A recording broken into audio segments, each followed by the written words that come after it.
আসসালামু আলাইকুম ওয়া রাহমাতুল্লাহ। আজকের ভিডিওতে আমি আপনাদের সাথে আলোচনা করব মৃত্যুর পরেও যেসব আমলের মাধ্যমে আমরা সওয়াব পেতে পারব। তাহলে আসুন মূল ভিডিওতে যাওয়া যাক।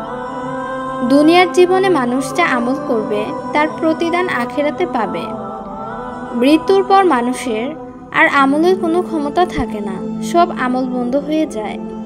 তবে এমন কিছু আমল রয়েছে যেগুলো দুনিয়ার জীবনে করলে মৃত্যুর পর মৃত ব্যক্তি কবরে ওইসব আমলের সওয়াব পেতে থাকবেন।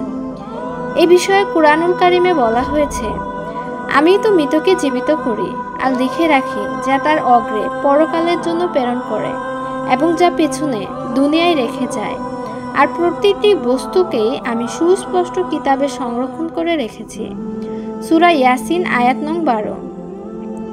আবু হুরায়রা রাদিয়াল্লাহু আনহু থেকে বর্ণিত, রাসূলুল্লাহ সাল্লাল্লাহু আলাইহি ওয়াসাল্লাম বলেছেন, মানুষ মৃত্যুবরণ করলে তার যাবতীয় আমল বন্ধ হয়ে যায়, তবে তিনটি আমল বন্ধ হয় না।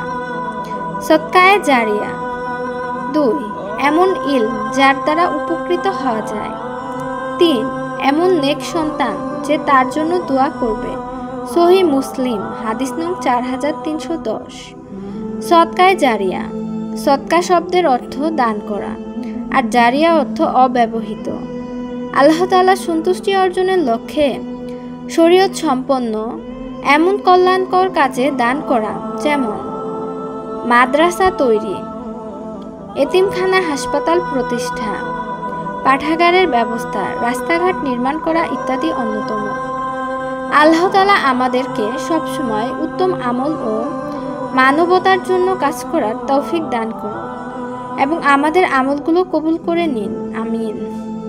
4 অভাবগ্রস্তকে ঘর করে দেওয়া।